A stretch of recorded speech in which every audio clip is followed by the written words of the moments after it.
কিছু তোমার ইন্টারভেনশন আমরা দেওয়ার চেষ্টা করি, বাট সেটাকে সরাসরি হেলথ সিস্টেমের সাথে ওইভাবে আমরা ইন্টারলিঙ্ক করতে পারি না, বিকজ আমাদের সে ধরনের রিসার্চও নাই। ফর এক্সাম্পল একটা ওপেন স্পেস, একটা এরিয়াতে, আরবান এরিয়াতে একটা ওপেন স্পেস তার নেইবারহুডে কিভাবে হেলথ ইম্প্যাক্ট ফেলতে পারে। আমরা স্টাডি করি আসলে পলিউশন কন্ট্রোল হচ্ছে কিনা, আমরা স্টাডি করি আসলে কুলিং ফ্যাক্টর কতটুকু কাজ করছে, বাট একটা পার্ক অথবা ওপেন স্পেস, একটা ওয়াকওয়ে ওর ভিতরে, অথবা চিলড্রেন প্লেগ্রাউন্ড, এটা কিভাবে আসলে মেন্টাল এবং ফিজিক্যাল হেলথের সাথে ইন্টারলিঙ্কড, সেটা আমরা আসলে স্টাডিটা এখনো পর্যন্ত ওইভাবে বাংলাদেশের পার্সপেক্টিভে এস্টাবলিশড না। বাট এইটা তুমি যদি কিছু ফরেন কিছু পেপারস পড়ো, তাহলে কিন্তু এই রিলেশনশিপটা ইজ ভেরি মাচ এস্টাবলিশড, যে আসলে এটাকে কোয়ান্টিফাইও করা হয়েছে যে হাউ অ্যান ওপেন স্পেস এটা আসলে আরবান হেলথের উপরে অথবা এজিং পপুলেশনের উপরে কিভাবে ইম্প্যাক্ট ফেলতে পারে আর কি। সো আমরা ওই পার্সপেক্টিভের ছোট্ট কিছু এক্সাম্পল দেখার চেষ্টা করব আর কি।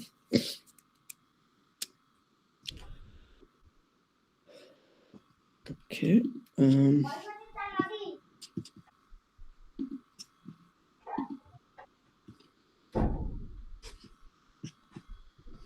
এটা অনেক বড়, আমরা প্রথমের দিকে কিছু কিছু জায়গায় আমরা খুব কুইকলি ইয়ে করব। বিশেষ করে কন্টেন্ট হচ্ছে সারফেস ওয়াটার, তারপরে ফিনান্সিয়াল মেজারমেন্টস কিরকম আসতে পারে, অথবা রিভার এনভায়রনমেন্টাল ম্যানেজমেন্ট, এই ধরনের ইস্যুসগুলো নিয়ে আমরা একটু দেখার চেষ্টা করবো আর কি।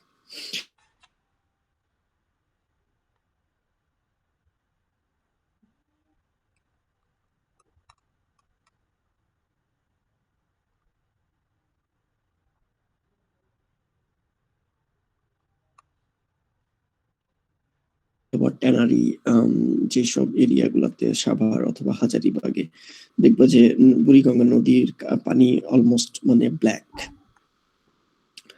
সো জাপানিজ যে ইকোনমি অথবা planning system after 1970s 80s, they started prioritize economy over environment and water pollution, এবং ডিস্ট্রাকশন অফ এনভায়রনমেন্ট এন্ড সেভারি পলিউশনটা ওই সময়টাতে হয়, যার ফলে আসলে তোমার ডিফারেন্ট কাইন্ডস অফ ডিজিজও স্প্রেড করে, যেমন ওয়ার্ল্ড ওয়ার 2 পরে যেটা ইন্ডাস্ট্রিয়ালাইজেশন হলো আর কি। এই যে মিনামাটা, এগুলো জাপানিজ নেম, মিনামাটা, ইটাই অথবা সেকেন্ড মিনামাটা, এগুলো বেসিক্যালি আসলে তোমার সবই waterborne disease, kind of cholera টাইপের ডিজিজেস আর কি। এটা হচ্ছে জাপানিজ নেম। তুমি যদি গুগলে সার্চ দাও দেখবে যে হচ্ছে মিনামাটা কত সালে হয়েছে, কি কারণে হয়েছে, সেগুলো সবই হিস্ট্রিটা আছে আর কি। So almost all the this happened because of wastewater from factories এবং air pollution. বাংলাদেশেও সেম ডিজিজে মানুষ মারা যাচ্ছে, but we don't have statistical proof because this are not documented. যেমন হচ্ছে বলা হয় যে বাংলাদেশে তোমার করোনার সময়ে মানুষজন খুব কম মারা গিয়েছে। This is not true, because we engineer the statistics. আমরা যেটা করেছি সেটা হলো আমরা মানে এই করোনার সময় বেশিরভাগ মৃত্যুকে আমরা অস্বীকার করেছি আর কি, নর্মাল ডেথ হিসেবে ডিক্লেয়ার করেছি, যার ফলে সেটা স্ট্যাটিস্টিক্সে আসে নাই আর কি। বাট তুমি যদি ওই সময়ের পেপার দেখো, পেপারগুলো ডিরেক্টলি বলতে পারে নাই because of some government censorship, but তারা কিন্তু ইনডিরেক্টলি বলেছে যে গত বছরের তুলনায় অথবা 2019 কিংবা 2018 তুলনায় হসপিটালে তোমার হচ্ছে শ্বাস প্রশ্বাস রিলেটেড প্রবলেম নিয়ে রোগী ভর্তির হার কয়েক 5 গুণ 10 গুণ 20 গুণ বেড়েছে। So that was the report, but they didn't directly tell that this was because of corona. এবং করোনাতে যে মারা গেছে সেটাও আসলে ডকুমেন্টেড না, বিকজ তারা মারা যাওয়ার আগে পরে কোনো করোনা টেস্ট হয় নাই, that's why they are not the corona patient. So ওই কারণে আমরা আসলে স্ট্যাটিস্টিক্যালি এটাকে ইগনোর করেছি আর কি। বাট এখনো পর্যন্ত তুমি শীতের সময় অথবা শীতের শুরুতে ব্রঙ্কাইটিস অথবা এই ধরনের এয়ার পলিউশন রিলেটেড যেই হসপিটাল অ্যাডমিশন বছরের অন্যান্য সময়ের তুলনায় বাড়ে, মানে শীতের শুরুর সময়টাতে। এবং এইটা ওই করোনার করোনার ২-৩ বছর ২০-২১ এই সময়টাতে হসপিটাল অ্যাডমিশন আসলে অল থ্রু দ্য ইয়ার আসলে অনেক কয়েক গুণ বেশি ছিল। তো যাই হোক, সো আমরা এটাকে আসলে অস্বীকার করেছি আরকি। যার ফলে আমরা সে ধরনের প্রিকশনও নিই নাই, because we don't have the statistics. So তুমি যখন বলবা যে করোনা মারা গেছে অথবা ওয়াটার বর্ন ডিজিজেস অথবা এয়ার পলিউশনের জন্য মারা গিয়েছে, আমাদের আসলে সে ধরনের স্ট্যাটিস্টিক্সই নাই, বিকজ আমরা সে ধরনের স্ট্যাটিস্টিক্স কখনো প্রিজার্ভও করি নাই। এবং প্রিজার্ভ না করার ফলে তুমি ওই রিলেটেড ইন্টারভেনশনও প্ল্যানিং এ কিংবা ইঞ্জিনিয়ারিং প্রভিশনে তোমার সে ধরনের প্রভিশন নাই। But since developed countries অথবা developing countries in other regions, তাদের আসলে সেই statistical proof আছে, that's why they could take the appropriate measures.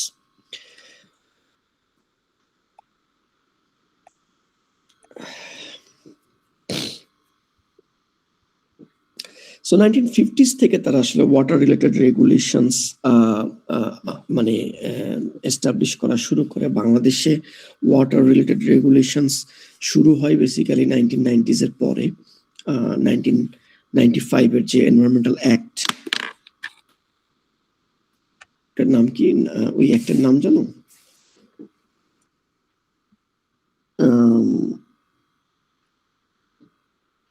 Environmental conservation act 1995, এবং ওই অ্যাক্টের আন্ডারে একটা রুলস তৈরি হয়, environmental conservation rules 1997।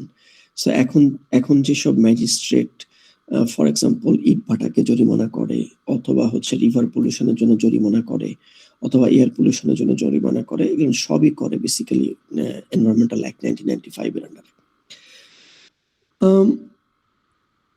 So different kinds of conferences এবং pollution related laws ও সেখানে পাস হয় এবং সেগুলোকে তারা ইমপ্লিমেন্ট করা শুরু করে ধীরে ধীরে আর কি। So Water Pollution Prevention Act 1970 এবং Basic Environmental Act 1993. So দেখো অনেক সমসাময়িক, কিন্তু Basic Environmental Act আমাদের Environmental Conservation Act খুবই সমসাময়িক, 1993, 1995. But they have effectively used that law, but we couldn't.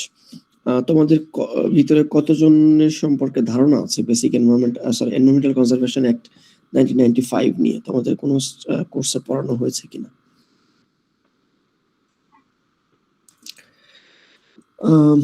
ওকে, একটু না থাকলে একটু দেখে নিও, কারণ আমরা ওইটা এই কোর্সে আমরা দেখবো না, but that was the very cornerstone act of environmental conservation in Bangladesh. Okay, so West water regulations, আমরা বিওডি সম্পর্কে জানি,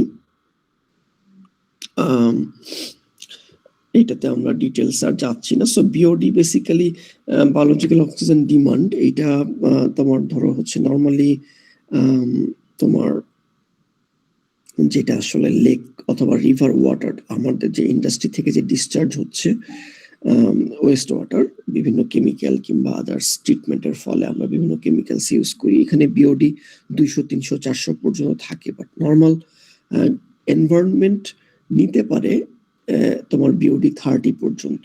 তার মানে হচ্ছে তুমি যদি বিওডি 30 পর্যন্ত ট্রিট করে তোমার এনভায়রনমেন্টে ডিসচার্জ করো, তাহলে আসলে এনভায়রনমেন্টের কোনো ক্ষতি হয় না আর কি। বাট যখনই এটা বিওডি 30 এর উপরে চলে যায়, তখনই আসলে এটা এনভায়রনমেন্টালি হ্যাজার্ডাস হিসেবে ট্রিটেড হয় আর কি। ওকে,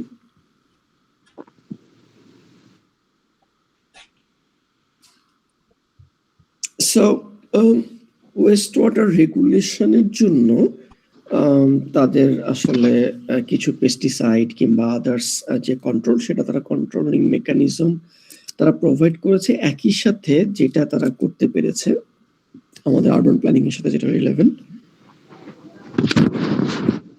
সেটা হলো যে ডোমেস্টিক ওয়াটার ট্রিটমেন্ট, এটাকে তারা জোগাসু বলে, অথবা রুরাল সুয়ারেজ সিস্টেম, যেটা আমরা একটু ছবি দেখবো এরপরে। আমরা একটু এই ছবিটা দেখি। সো এইখানে একটু পলিউশন সোর্সেস এবং তাদের ট্রিটমেন্ট ফ্যাসিলিটি এটা বলা আছে আর কি। So domestic type household West water, commercial West water, এইসব এই ওয়েস্ট ওয়াটারগুলোকে যদি রুরাল এলাকাতে হয় সেক্ষেত্রে রুরাল সিওরেজ সিস্টেম, অথবা যদি সিওরেজ ট্রিটমেন্ট প্ল্যান্ট আরবান এরিয়াতে ট্রিটমেন্ট ফ্যাসিলিটির মাধ্যমে এগুলোকে তোমার হচ্ছে ডিসচার্জ করা হয় এনভায়রনমেন্টে। ওকে, সো এইটাকে বলা হচ্ছে যে রুরাল এলাকাতে রুরাল সিওরেজ সিস্টেম এবং ডিসপার্সড পপুলেশনের জন্য জোকাসো। সো এই সিস্টেমগুলো কি? আর আরবান এরিয়ার জন্য তোমার হচ্ছে তোমার সিওরেজ সিস্টেম, যে কানেক্টেড সিওরেজ সিস্টেম এবং সেন্ট্রাল ট্রিটমেন্ট ফ্যাসিলিটি।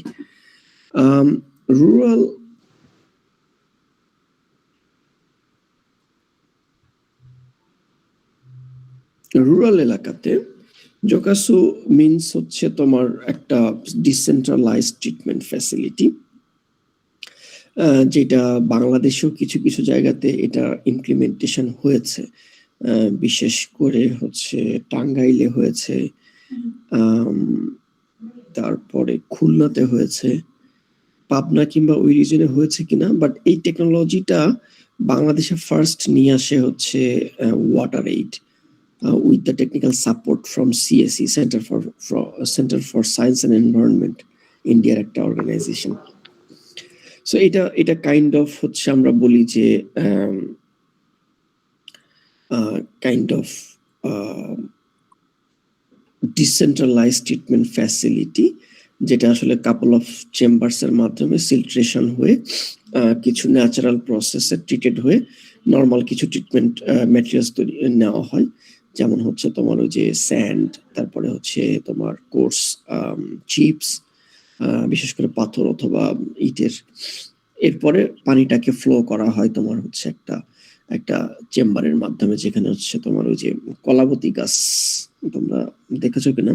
কলাবতী গাছ লম্বা কলা গাছের মতো, অত বড় না, ছোট ছোট, বাট কলা গাছের পাতার মতো বড় বড় পাতা আর কি, সেটাকে কলাবতী গাছ বলে। কলাবতী গাছের তোমার ইয়েটা হলো যে ওরা খুব কুইকলি তোমার হচ্ছে এই যে স্মল পার্টিকেল যেগুলো বিশেষ করে ওয়ার্মস অথবা হচ্ছে তোমার পানির সাথে মিশে থাকে, ওয়েস্ট ওয়াটারের সাথে মিশে থাকে, এগুলোকে তারা আসলে ফুড হিসেবে ইনটেক করে, যার ফলে ওই একটু ট্রিটেড পানি বের হয়ে যায় আর কি। So without any treatment facility, mechanical treatment facility, ওইখান থেকে বিওডি আসলে 20-25-30 ভিতরে রাখা সম্ভব হয় আর কি।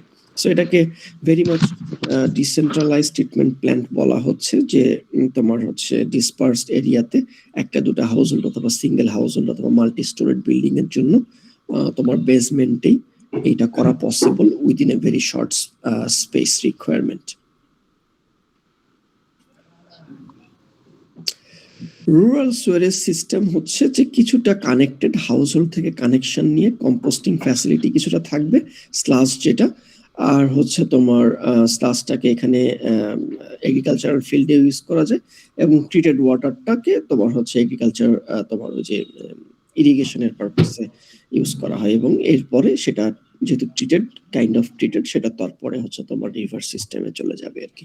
সো সরাসরি হচ্ছে ড্রেন থেকে রিভার সিস্টেমে না গিয়ে কাপল অফ প্রসেসের মাধ্যমে এটা যাচ্ছে আর কি। এইটার কিছু টেকনোলজি বাংলাদেশে প্রজেক্ট বেসিসে কাজ হয়েছে, যদিও আরবান এরিয়াতে, মোস্টলি রুরাল এরিয়াতেও কিছুটা কাজ হচ্ছে।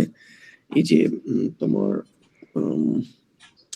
অর্গানাইজেশনের নামটা ভুলে গেলাম, একটা ন্যাশনাল অর্গানাইজেশন,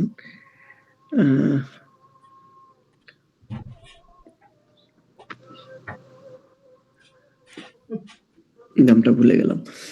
ওরা কিছুটা নর্দার্ন পার্টে অথবা হচ্ছে ইভেন সাউদার্ন পার্টে হাউসহোল্ডে এটা করছে, যে স্ট্রিট মানে স্লাজ থেকে তারা হচ্ছে ওই যে মানে চিপসের মতো তৈরি করছে, ওটাকে আবার এগ্রিকালচারাল সেক্টরে তারা ইউজ করছে। এসএনভি ফর এক্সাম্পল,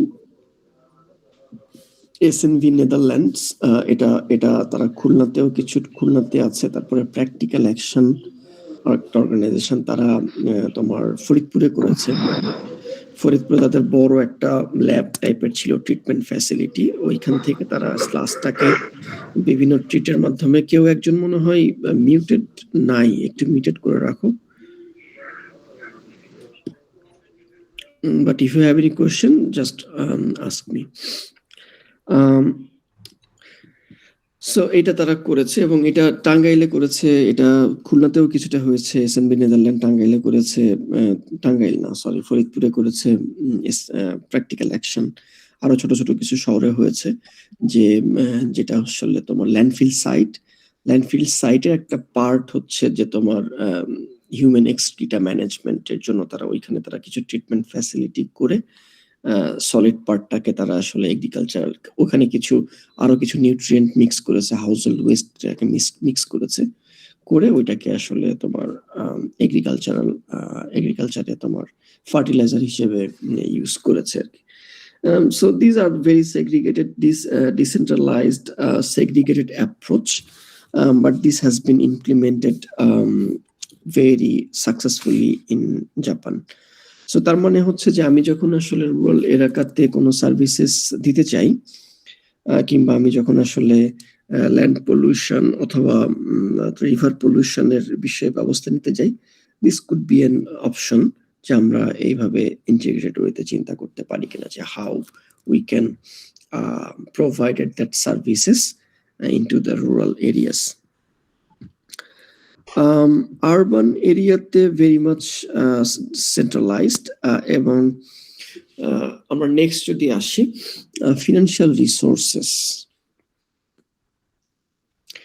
যে এই যে কস্টটা, এই কস্টটাকে তারা কিভাবে আসলে বেয়ার করেছে আর কি। COS facility publicly owned company, financially independent, যেটা আরবান এরিয়াতে তারা একটা সার্ভিস চার্জ করবে এবং সেখান থেকে তারা ফিনান্সিয়ালি ইন্ডিপেন্ডেন্টলি তারা কাজ করছে আর কি। Construction cost, borrowing through local government bond. Local government bond means আসলে মিউনিসিপাল বন্ড, এটার বিষয়ে আমরা কথা বলেছি হয়তো আগে, যে মিউনিসিপ্যালিটি আসলে কোনো একটা সার্ভিস প্রভিশনের জন্য মানুষের কাছ থেকে টাকা ধার নেবে, বিনিময়ে তাদেরকে ইয়ারলি প্রফিট দিবে এবং ওই টাকাটা দিয়ে প্রজেক্ট ইমপ্লিমেন্টেশন হবে। সো জাপানের মতো দেশে তো আসলে ওয়ার্ল্ড ব্যাংক কিংবা এডিবি তো লোন দেবে না, কিংবা তারা লোন নেবে না। সো তারা বেসিক্যালি আসলে তাদের জনগণ কিংবা বিভিন্ন বিজনেস এন্টারপ্রাইজের থেকেই আসলে টাকাটা কালেক্ট করে এবং ইনভেস্ট করে, এবং they are paying back them with some profit. Public sewerage সিস্টেমে, যেটা আসলে লোকাল গভর্নমেন্টের ফান্ড, আমরা বললাম যে local government bonds, contribution from users, এবং perpetual subsidies, that means government কিছু সাবসিডি দিচ্ছে আর কি। আর রিভার বেসিন সিওরেজ হচ্ছে mostly government funds. River basin সিওরেজটা আমরা একটু পরে আবার দেখবো আর কি, basically river basin management. Facility ডেভেলপমেন্টের জন্য principal of public fund for ডেনোটা treatment and user fee for sewerage, একটা ইউজার ফি তারা নিচ্ছে। Improving financial management of public loan companies, এবং financial support for developing sewerage system in rural areas. So এখানে তারা কিছুটা government subsidy দেয়, grants দেয়, আদার kind of incentives আছে, এবং তোমার ওয়াটার বিলের সাথে সিওরেজ ইউজেস ফি, যেটা আমরা জানি যে জাপানে আসলে living cost comparatively very high, বিশেষ করে বড় বড় শহরে। সো লিভিং কস্ট হাই হওয়ার সাথে সাথে জাপানের লিভিং স্ট্যান্ডার্ডও ইজ ভেরি হাই। সো তুমি দেখবা যে তোমার ফেসবুক রিলসেও মাঝে মাঝে আসবে যে জাপানিজরা কত পরিষ্কার পরিচ্ছন্ন, কিংবা তারা আসলে তাদের স্ট্রিট কিংবা আদার্স এরিয়া কিরকম পরিষ্কার পরিচ্ছন্ন রাখে। So they are keeping the things clean, এবং people are willing to pay bills for keep the places clean. So this is a win-win situation. Polluters pay principle, this is very effective, যদিও বাংলাদেশে আসলে এটা এখনো পর্যন্ত অনেক ল আছে, but আমরা সেভাবে আসলে ইমপ্লিমেন্ট করি না। সেক্ষেত্রে private businesses were required to invest in water pollution control measures. Government provides loan for these facilities. That means, for example, আমাদের ট্যানারি অথবা garments industry. So garments industry অথবা ডাইং ফ্যাক্টরিজ, যেগুলো ডাইং ইন্ডাস্ট্রি, যারা আসলে ওই যে সুতাতে রং করে কিংবা কাপড়ে রং করে এবং পরে গার্মেন্টসে সাপ্লাই দেয়, they are the principal অথবা they are the significant polluters of water and air as well. For example, brick factories গুলো এয়ার পলিউশনের জন্য দায়ী। সো polluters principle বলছে যে you have to pay in some way.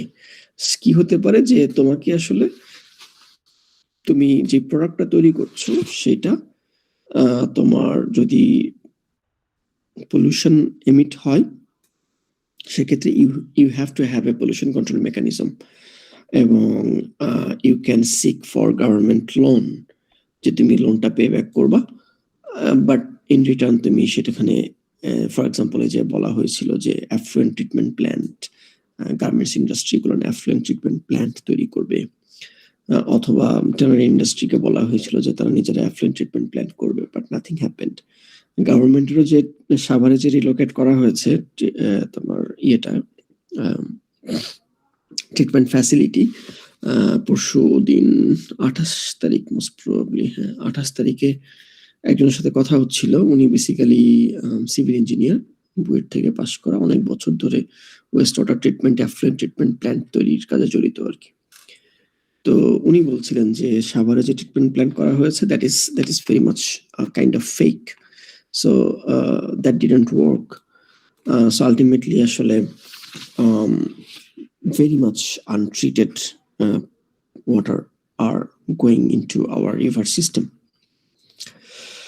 So pollution যারা করবে তাদেরকে আসলে পে করতে হবে in some way, এবং that industry has to have a treatment facility so that they can discharge clean water to the environment. So that was the principle, এবং এটা বাংলাদেশের বিভিন্ন লতেও বলা আছে, but we couldn't implement those laws. Okay, so these are some of the initiatives to manage the river system. So they have started from 1958. So that means তারা আসলে দেখো কি কি অ্যাক্টিভিটি করে আর কি, সেটা আমরা যদি একটু পরে গেলেই দেখতে পাবো। যেমন হচ্ছে রিভিশন অফ রিভার ল এবং এরপরে ন্যাশনাল সার্ভে।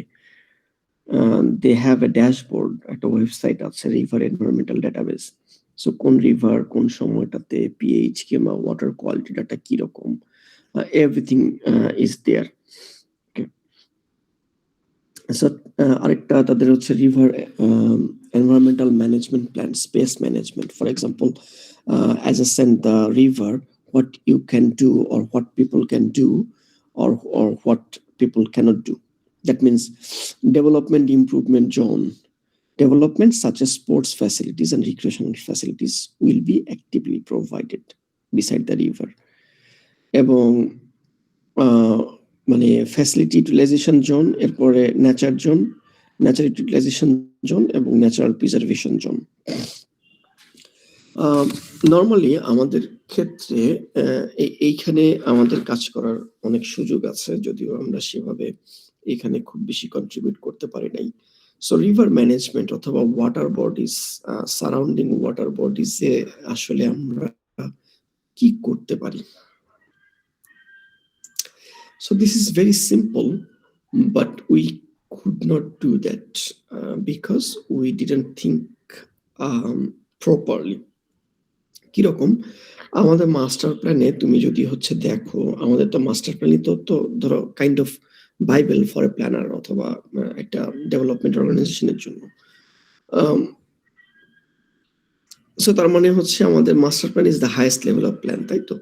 অথবা ডিটেইল এরিয়া প্ল্যান আমরা যেটাই বলি আর কি। কিন্তু ডিটেইল এরিয়া প্ল্যানও তুমি যদি দেখো তাহলে সেখানে কিন্তু রিভার ম্যানেজমেন্টের জন্য স্পেসিফিক্যালি তুমি কিন্তু কোনো ডিজাইন সলিউশন পাবা না, এবং আসলে রিভার ম্যানেজমেন্ট কিভাবে করতে হবে তার কিন্তু কোনো গাইডলাইন নাই। তোমাকে শুধু পলিসি বলা আছে যে river should be managed adjacent area of the river should be free from encroachment, এই ধরনের blah blah blah kind of কিছু wordy জিনিস আছে আর কি। But how to effectively manage the river system অথবা adjacent land of the river, that is very simple, but আমরা আসলে এটা করতে পারি না। That means আমরা land use conflict and টার্মসটা শুনেছি, land use conflicts. So এটা কিরকম, এটার দুইটা টার্ম খুব ওয়াইডলি ইউজ হয়। একটা হচ্ছে compatible land use আর একটা হচ্ছে incompatible land use. Can anybody tell me what is compatible land use and what is incompatible land use? কেউ কি বলতে পারবে? What is compatible land use? What is incompatible land use? Anybody? Compatible land use refers to activities that can coexist well together in the same area, supporting each other or... So অনলাইনে class করার তো অনেক সুবিধা আছে, যে শুয়ে বসে থেকে ক্লাস করা যায়, কিন্তু at least তো রেসপন্স করতে হবে আর কি, otherwise there is no benefit of attending class.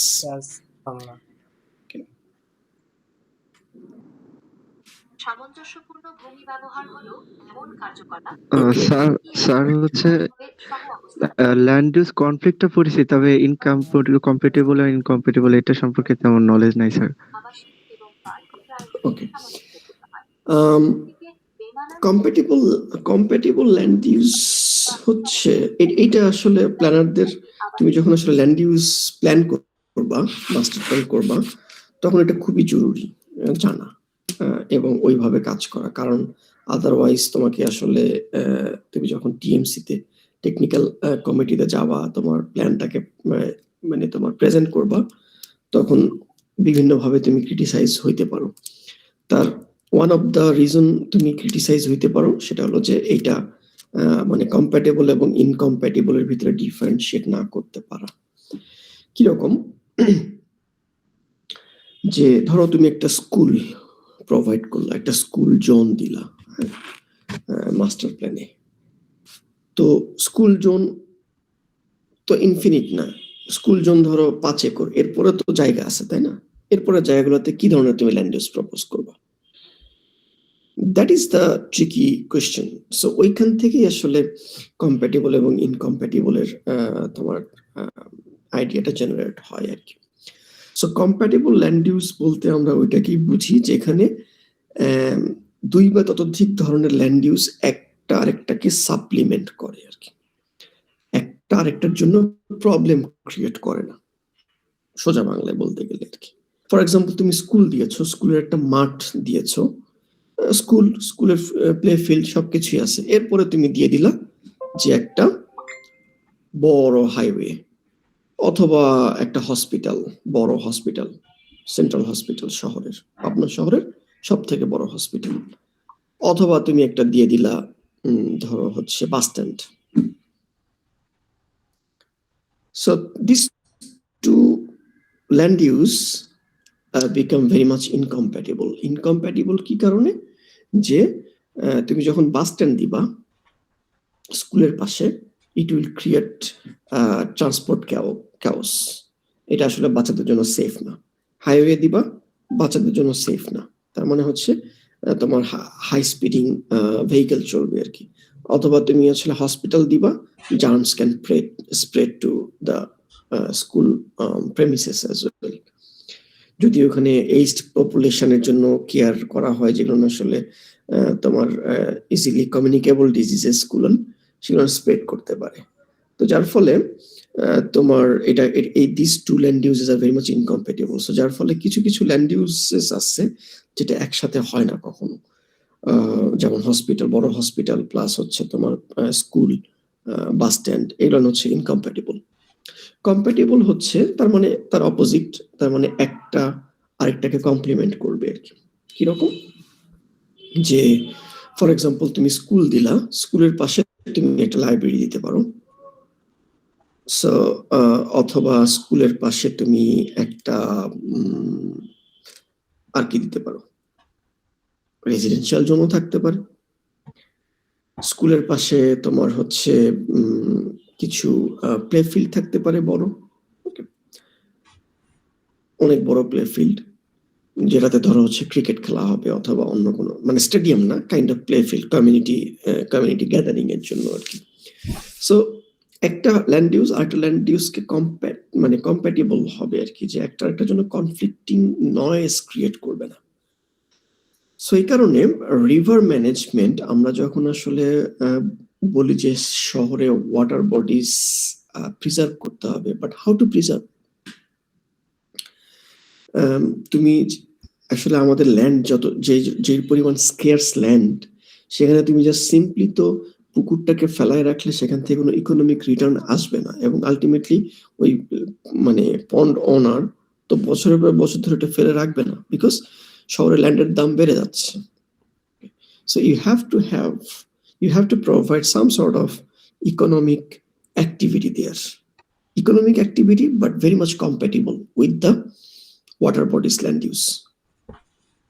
So কিরকম হতে পারে যে তুমি আসলে কি করলা, যে তোমার চারদিকে ওয়াকওয়ে দিলা, অথবা হচ্ছে ওইখানে ছোট একটা জিমনেশিয়াম অথবা তোমার হচ্ছে ক্লাব করে দিলা, যারা সকাল বিকাল বাচ্চাদের কিংবা এজড পিপলকে পার্টিকুলার টাইমে, দিনের পার্টিকুলার টাইমে ডিফারেন্ট এজ গ্রুপের পিপলকে ট্রেনিং দেওয়াচ্ছে, জিম করাচ্ছে অথবা ফিজিক্যাল এক্সারসাইজ করাচ্ছে উইথ এ ফি। সো সেখানে আসলে সিটি কাউন্সিল কিছুটা সাবসিডি দিতে পারে ল্যান্ড ওনার পন্ডকে, আর বাকিটুকু তার আসলে ওখান থেকে কিছুটা রেভিনিউ আসতে পারে ইন টার্মস অফ লিজ অথবা মান্থলি হচ্ছে ফি, সেখান থেকে তার কিছু ইনকাম আসতে পারে। বাট আমরা কি করছি, আমরা আসলে ধরো পুকুরের পাশে আমরা দোকানপাট করে দিচ্ছি, হ্যাঁ, এবং দোকানপাট করে দেওয়ার ফলে কি হচ্ছে যে তোমার হচ্ছে দোকানপাট করে দিচ্ছি, যার সব ময়লা আসলে পুকুরে ফেলছি আর কি, সব ময়লা আমরা পুকুরে ফেলছি, কারণ পাশেই তো ফাঁকা জায়গা, আমরা পুকুরে ফেলছি অথবা নদীর পাশে ফেলছি আর কি। তোমরা যদি কখনো আসলে বিভিন্ন শহরে, পাবনা শহরেও তুমি দেখতে পাবা যে নদীটাকে ইউজ করা হয় একটা ডাম্পিং গ্রাউন্ড হিসেবে, অ্যাজ ইফ যে নদী ফাঁকা জায়গা আছে, সবকিছু আমরা সেখানে ফেলি আর কি। ওকে, সো যার ফলে আমরা যে রিভার ম্যানেজমেন্ট সিস্টেম যেটা দেখতে পাচ্ছি জাপানে, তারা আসলে এই কম্প্যাটিবল ল্যান্ড ইউজটাকে প্রমোট করেছে আর কি, যে river water bodies, so water bodies এর পাশে তুমি কোন ধরনের অ্যাক্টিভিটি করতে পারো যেটা আসলে কনফ্লিক্টিং হবে না ওয়াটার বডিজ এর সাথে, সেই ধরনের অ্যাক্টিভিটি তারা প্রমোট করেছে। যেমন হচ্ছে water side natural utilisation space, যে বালিতে বাচ্চারা খেলাধুলা করছে অথবা কিছুটা kind of park kind of thing, water side nature preservation space, so natural কিছু ভ্যালু আমরা সেখানে অ্যাড করতে পারি। এরপরে আসে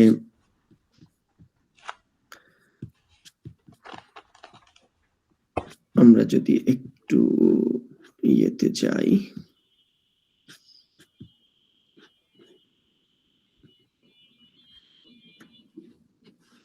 okay, so that was the condition back in 1973 এবং 2021 you can see the changes. Okay, but how they have done it, they have used the communities, যে কমিউনিটিসটাকে সেখানে নিয়ে যাওয়া, লার্ন করানো হাউ ওয়াটার অথবা river can save us, can give us different benefits, health benefits as well as social অথবা economic benefits. এগুলো community স্কুলে পড়ানোর মাধ্যমেই এটা আমরা করছি আর কি, কিংবা জাপানিজরা এটা করেছে। আগে দেখো যে সরাসরি ডিসচার্জ বুড়িগঙ্গার মতো, এখন তুমি আর কোনো ডিসচার্জ দেখতে পাচ্ছ না আর কি। এবং they have done it in different upstream and downstream of different rivers, যে কোথায় কোথায় কি ধরনের ফ্যাসিলিটি প্রমোট করা যেতে পারে, they have done it very systematically. Okay.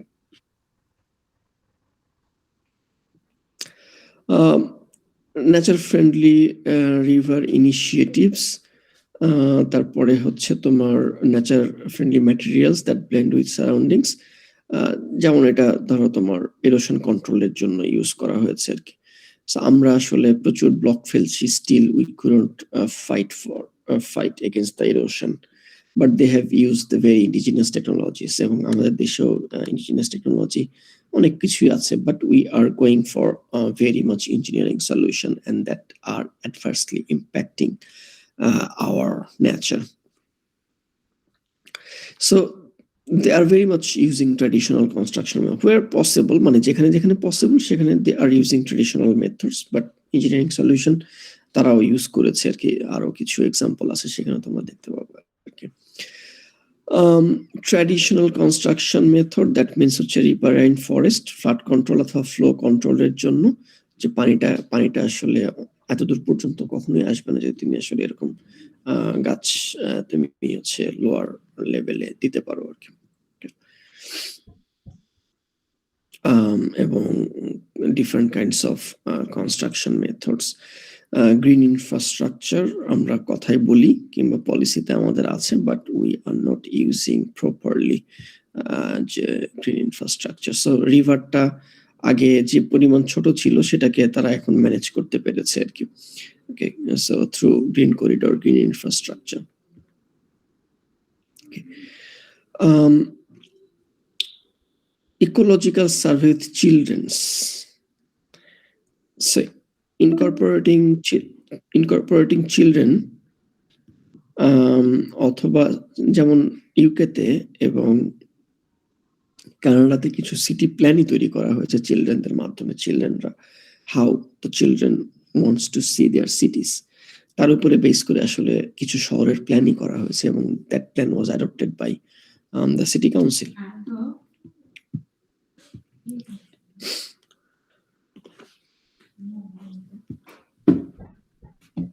So আমরা আসলে কি এখান থেকে টেক নিতে পারি সেটা হলো যে establishing a legal system and enforcement mechanism that can regulate adverse environmental effects. আমাদের আসলে রুলস এন্ড রেগুলেশনের অভাব নাই আলহামদুলিল্লাহ। সো আমাদের rules regulation is very much okay, যদি সেটাকে কন্টেক্সচুয়ালাইজ করা প্রয়োজন, but we have that facility. Second হচ্ছে যে যেহেতু আমরা রিভার সিস্টেমের কথা বলেছি যে large scale river basin management অথবা water bodies management including the adjacent land areas of the river. Pesticide, we should be regulated as they deteriorate the quality of river water and groundwater as well. Domestic wastewater should be treated. That this is the priority concern. For closed water bodies such as lakes and marshes, more stringent measures are essential for preserving water quality. যেখানে আসলে water bodies is very much closed, so সেখানে আসলে water flow যেহেতু নাই, so সেটাকে তুমি কিভাবে measure করবে, সেখানে আসলে তুমি ডাম্পিং রাখলেই সেটা আসলে ওয়েস্ট গ্রাউন্ড হিসেবে তৈরি হয়ে যাবে আর কি। And lastly, the green infrastructure can contribute to the creation of carbon neutral society. So আমরা গ্রিন ইনফ্রাস্ট্রাকচারকে প্রমোট করতে পারি, গ্রিন করিডোরকে প্রমোট করতে পারি অ্যালং দ্য রিভার, যেখানে আমাদের তোমার হচ্ছে নর্মালি খাসল্যান্ড দিয়ে আমরা বলি যে ধরো রিভার সাইডে যে খাসল্যান্ডগুলো থাকে সেগুলোকে আসলে যদি আমরা গ্রিন করিডোর দিয়ে কমপ্লিট করতে পারি তাহলে কিন্তু আমাদের রিভার এরোশন প্লাস হচ্ছে যে আদার যেসব ম্যানেজমেন্ট ইস্যুস আছে সেগুলোকে আমরা কন্ট্রোল করতে পারবো আর কি। Okay, so this is it.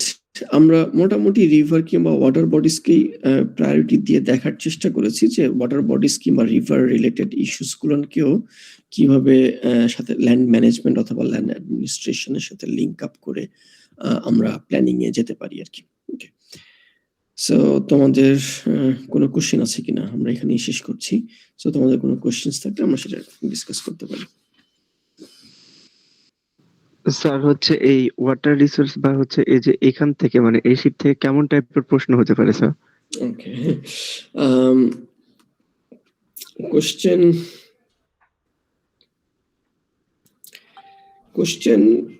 এই যে আমরা যেটা মানে পড়লাম যে বেসিক্যালি আসলে ওয়াটার মানে জাপান ধরো রিভার ম্যানেজমেন্টের জন্য কি ধরনের টেকনোলজি ইউজ করেছে, how they incorporate community in river management, what are the rules and regulations they have used for riverside management এবং তোমার জাপানিজ এক্সপিরিয়েন্সের উপরে বেস করে আমাদের adjacent land riverside adjacent land ম্যানেজমেন্টের কি ধরনের টেকনিক্স আমরা বাংলাদেশে কনটেক্সচুয়ালাইজ করতে পারি, এগুলো আর কি। সো এই ধরনের কিছু কোশ্চেন্স হয়তো আসবে আর কি।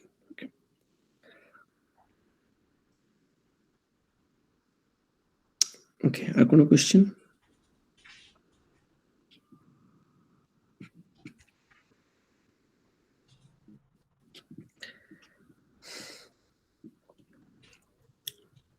ওকে দেন, তাহলে আমরা আজকে এখানেই শেষ করছি। Okay, thank you very much. We'll see you on Monday, Tuesday. So thank you very much.